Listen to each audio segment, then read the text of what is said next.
How's it going, everyone? Let me check, see if the sound is okay, if you got the sound all right, and the video. Just checking to see if everything's working. Let's see. Okie doke. Well, hey, Lazard, how you doing? Junior, good to see you.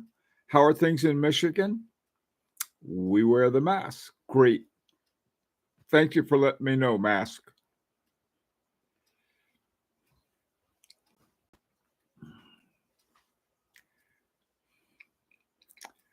So how's everybody today? We're actually getting something that looks like spring. Hi, Ibrahim. How are you? I have an old friend named Ibrahim. We go way back to all the way back to the 80s.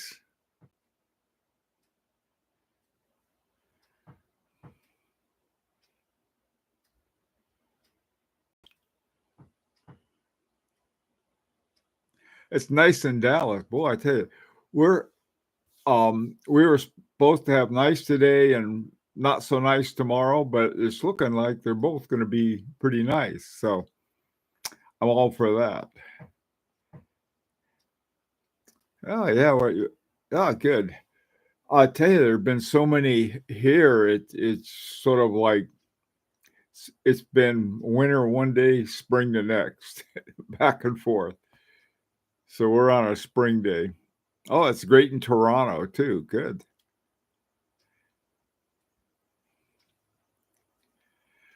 Okay, doke, guys. Well, let's get started. What I thought would be a great thing to talk about today, this afternoon, is the watches that are identified with a luxury brand, primarily with a fashion brand, I should say. Hey, Richard. And which ones have something special about the horology? Hi. Oh, Nigel. Good to see you. Anyway, so I thought we'd start it out with a couple easy ones. And the first one is Hermes. What Hermes did was they bought 25% of Vaucheur. Vaucheur is owned by the Sandoz Family Foundation, and they own part of this vertical watchmaking industry that at the top is Parmigiani watches and then on down. So Hermes was going to get serious about it, and so they bought into that. Chanel did even more so. I thought I'd bring my Chanel out. Chanel bought an interest in Romain Gauthier, and they also bought part of Kinesi, and they also bought part of FP Journe. And so, I mean, like you say Chanel and you think number 5, or you think of Coco Chanel or something like that. But I mean, you don't think of watches. But the watch horology they have is really amazing. Now, in addition, there are some other ones that, I mean, they really not just have horology, but really outstanding horology, would be Van Cleef and Arpels. Now, Van Cleef and Arpels is owned by the Richemont Company and the Richemont Group, or the whatever you want to call it. And in their own right, they have a very, very strong luxury identity that has nothing to do with watches, even though their history goes back at least until 1949, when Pierre Arpels decided to make a gentleman's watch. And he did that for a number of years. And like a lot of other things that Van Cleef and Arpels did, they went to Agenor to have them make a movement or a part of a movement for them. And then they won a bunch of Grand Prix awards doing that. So that's another luxury brand. Another one is Louis Vuitton. Louis Vuitton, which is, I was looking up the luxury brands, and the one at the very top surprised me is Porsche. And then I think right below that is LVMH, which is LV, Louis Vuitton, Moritz, Hennessy, something like that. So another one that you don't, Louis Vuitton, I guess you associate with some kind of fashion or something. Fashion, something that I don't know a lot about. Anyway, they have a company that and again, I'm not sure where it came from, but I know that a couple of the principals in the company were top watchmakers, and that is the thing called La Fabrique du Temps, Louis Vuitton. Bulgari, uh, I'm not sure how they came to end up with some of the things they had, but at one time they had hired Daniel Roth and Gerald Genta. And at some point, they started having their own movement. Now they're owned by LVMH, by Louis Vuitton, and they've got like lots and lots of money. Trust me, a whole lot of money. So you've got Hermes, you've got Chanel, you have Louis Vuitton, which also includes Zenith and some of the other brands that we identify with as, regular watch brands. But another one that I've had a hard time running down all of the details on is Fabergé. Now, my Fabergé watch that I got for a steal. I mean, it was brand new, white gold, with a Frederick Piguet movement. That was the selling point on it.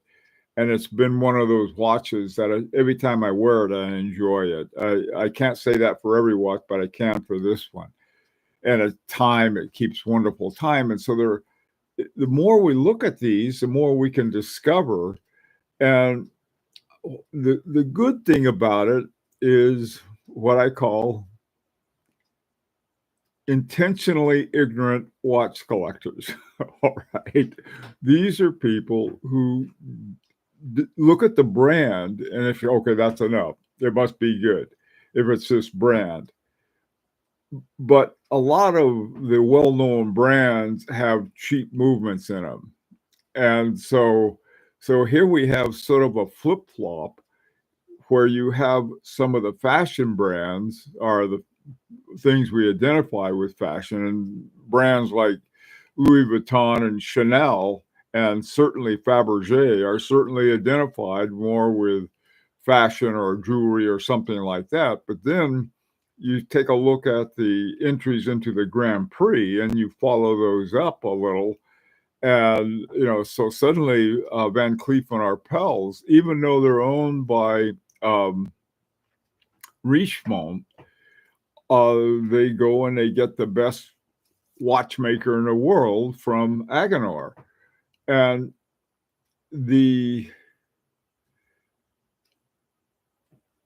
recently what happened is sort of interesting, and it's sort of like, okay, these guys are, they went from this top watchmaker. In fact, Jean-Marc Viderec actually did the entire movement for the watch that was originally designed by Pierre Arpels. Okay. So now they have something by at the last entry that they had in the Grand Prix, I think it was under women's complication, Van Cleef and Arpels. I looked at it, really amazing watch they had done, and it was done by Val Fleurier, which is the movement maker for all of the Richemont group, who doesn't have their own watchmaking. And sometimes they even go where they do. For example, the base movement for the 56 by Vacheron Constantin 10 is by Val Fleurier. I think the same movement is also in a Piaget and I think in a Cartier, in a Cartier as well, that they have. So but the thing is, the whole point of is looking at these things is that you can find these great buys because other people aren't looking there. Another one that's not even on the chart used to be, they used to own Breguet, and this was the Chaumet brothers. And so Chaumet pretty much, I think, gave up on men's watches. They just weren't doing very well and concentrated on women's watches. And they did some investment into higher end horology, but they haven't done it lately. And I don't think Chaumet is a very, very independent company, and they're sort of off on their own in a way. But they used to be at the pinnacle. But ever since Napoleon's time, they've slipped a little. Anyway, so those are mine for starters. And what do you guys have? What do you got going? Hi, Richard, and let's see, Mask and Michael. Hey, Brian. Okay, Dumont also is an early influencer who made wristwatches acceptable for men. Ooh, I didn't know that. Thanks, Richard. Gucci and Ralph Lauren. Yes, there was Gucci. Well, now Gucci, remember, is now owned or has been owned. I think they're still owned by LVMH, by Louis Vuitton, and let me see.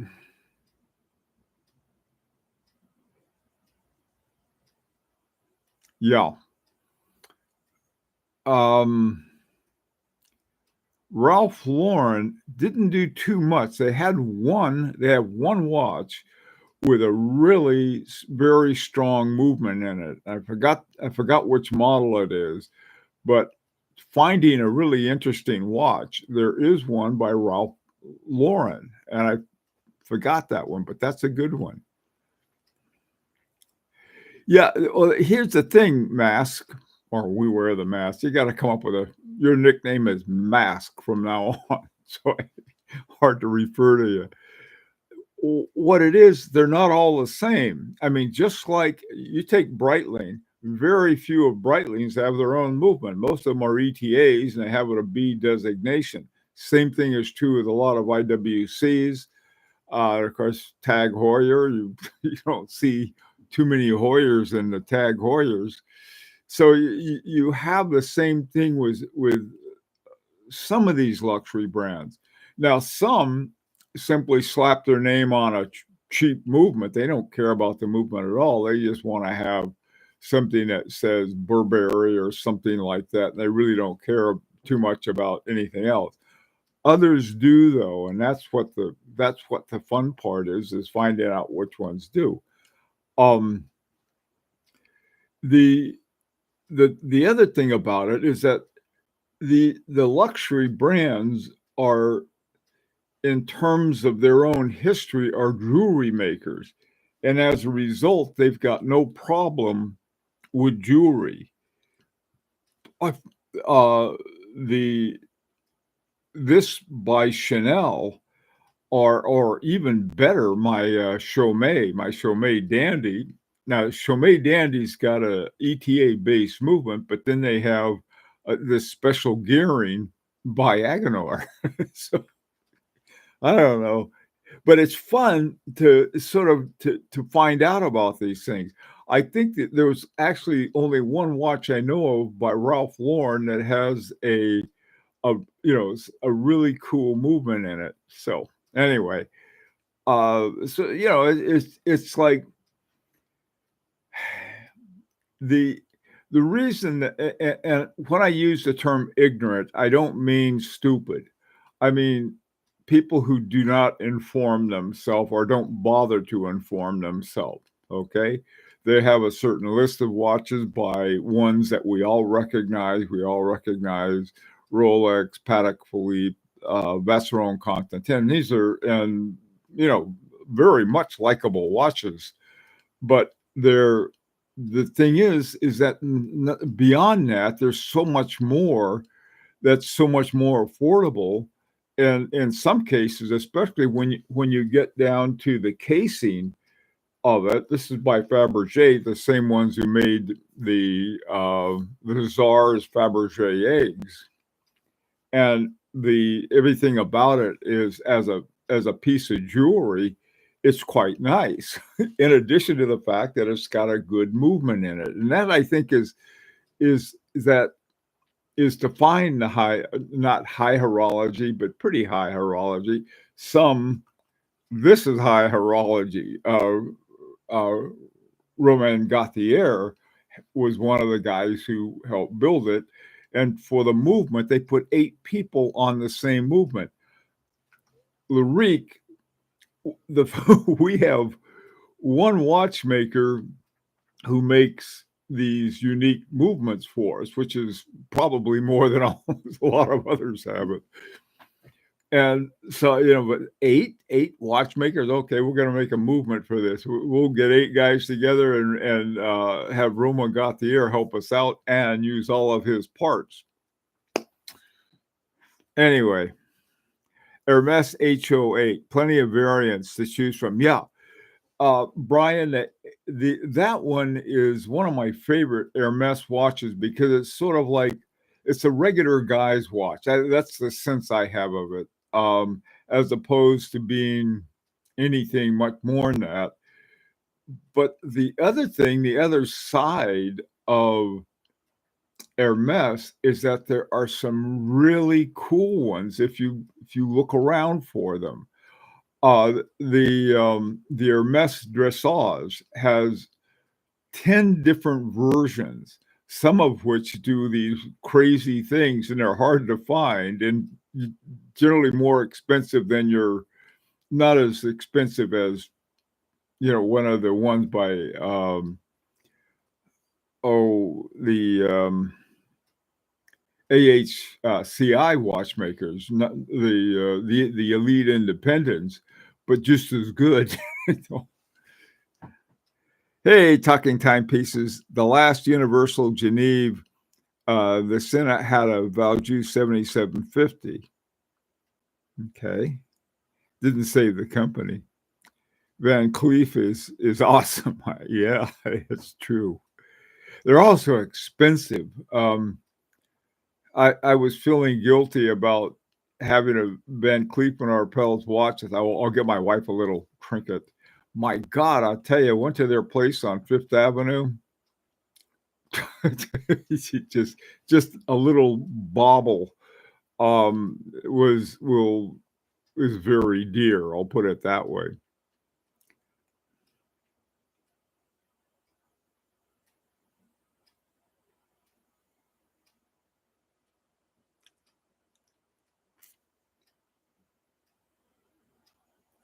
Yeah, but is Mont Blanc, are they owned by LVMH,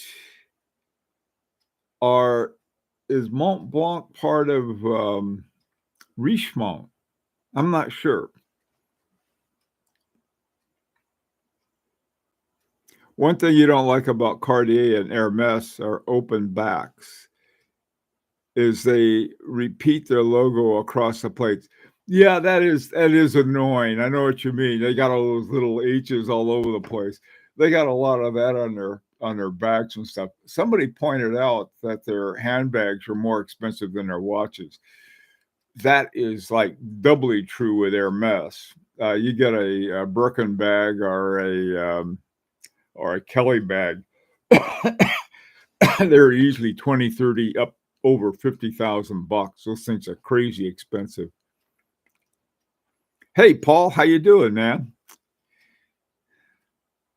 Hi, HP Dunhouse. Sometimes, yeah, Dunhill. Now the Dunhill I got that my wife took, it ended up to be a really good deal. it had a Jacquet 736 in it. It was hand wound, one by Pierre Jacquet before he had to go away, which makes it an interesting story. Um, yeah, that was one of the ones in Dunhill.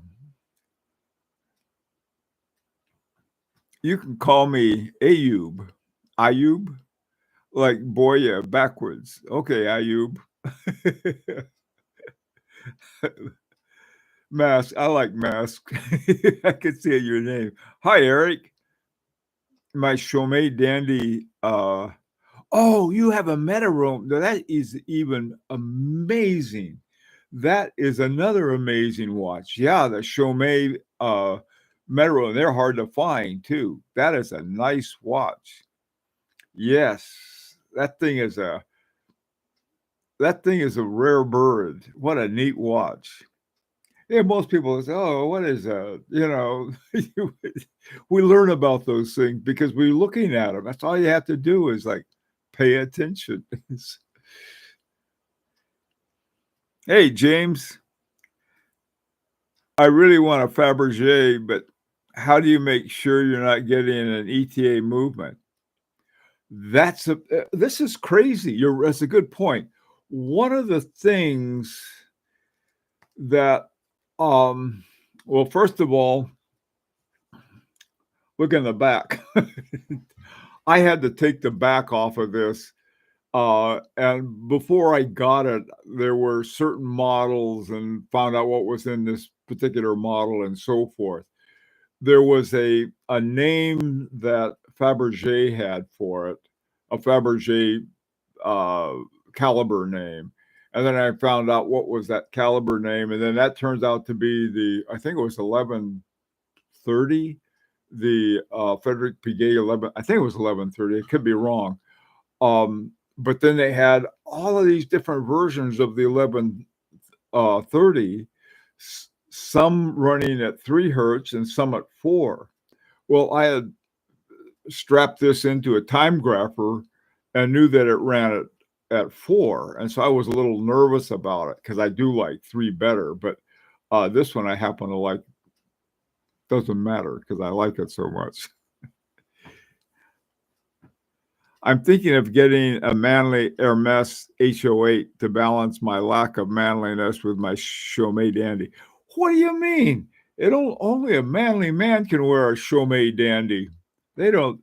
I mean, how many guys can get away with wearing something with a patent leather strap and a name like Dandy?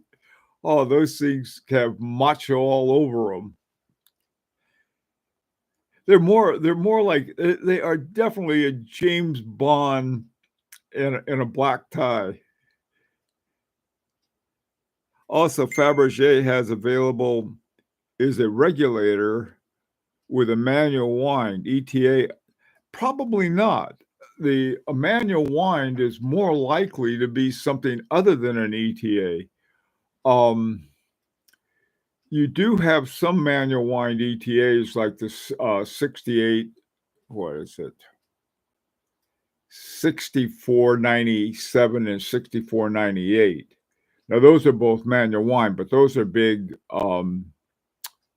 pocket watch movements. And by the way, they are movements I happen to like very much. I even like the clones of those movements. I buy them enough. But James, what you have to do, I'm trying to think, their regulator,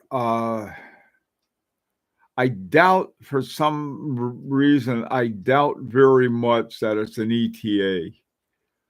But it's find out what it is. I mean, if you can find out about it. I spent a lot of time digging this up. There's a site that I found that is really good for movements. Now there are places like Caliber Corner, and of course there's the what's it called? Watchbase.com, but there's another one, and I'm trying to remember. It's called something. It doesn't sound like it's for movement.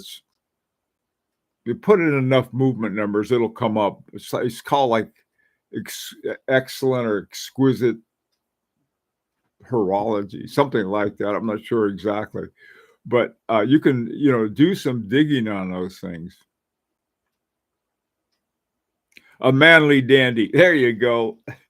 Hey, listen, there are very few watches that are as much fun to wear as that dandy open face and the looking at that Ferris wheel at just with a perfectly smooth movement. And it's smooth because it has that Agonese gearing in it.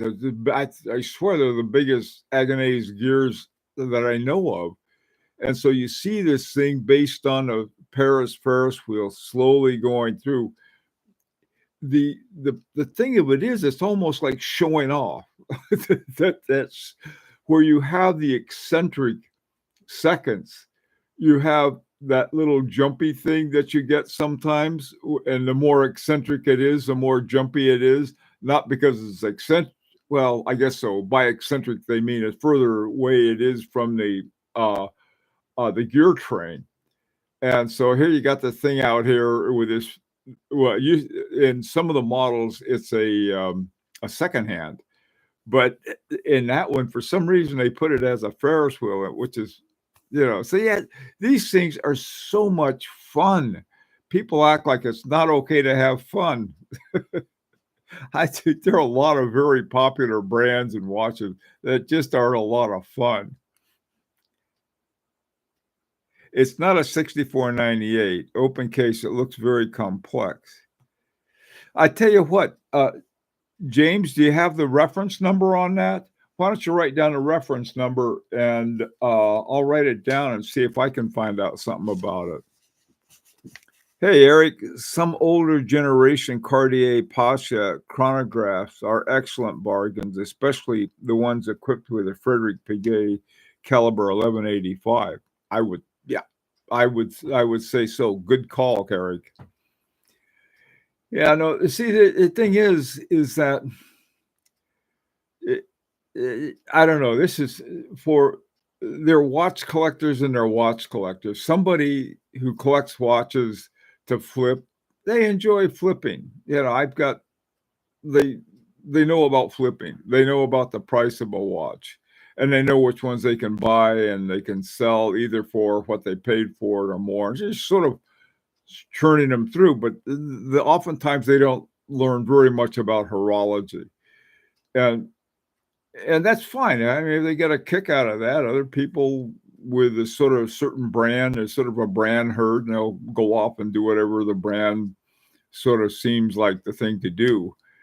But there's other sort of horology freaks. Not, I saw this one thing. This guy was going. I said, I'm sort of a watch nerd, and that thing is 4 hertz, and that's good stuff. I'm thinking, well, really?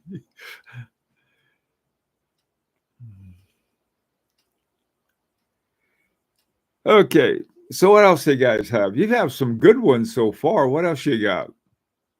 How are we doing on time? Well, we got a couple minutes left. Trying to think some other luxury brands. The one I really liked that you mentioned was the oh God, what was it? I can't find it now. Just had it anyway. I'll think of it as soon as I run out of time. All right, some other luxury brands I've got. This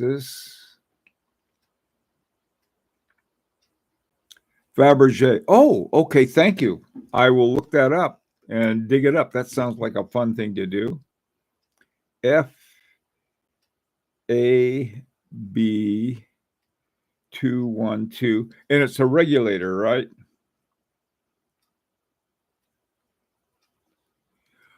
Okay, that'll be a fun thing to find out about.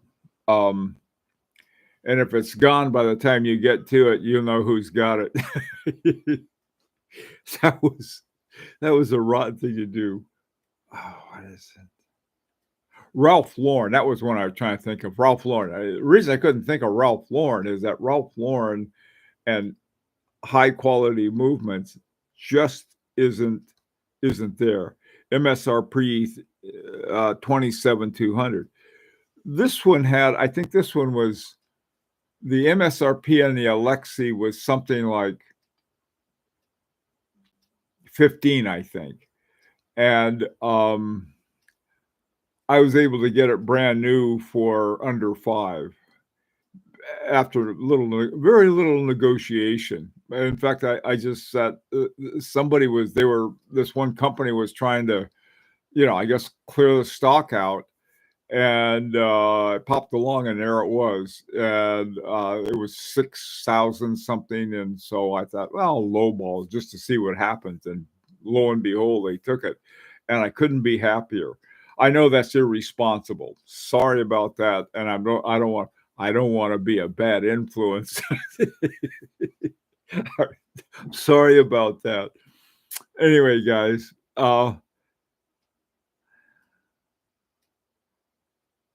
yeah, 17,200. Yeah.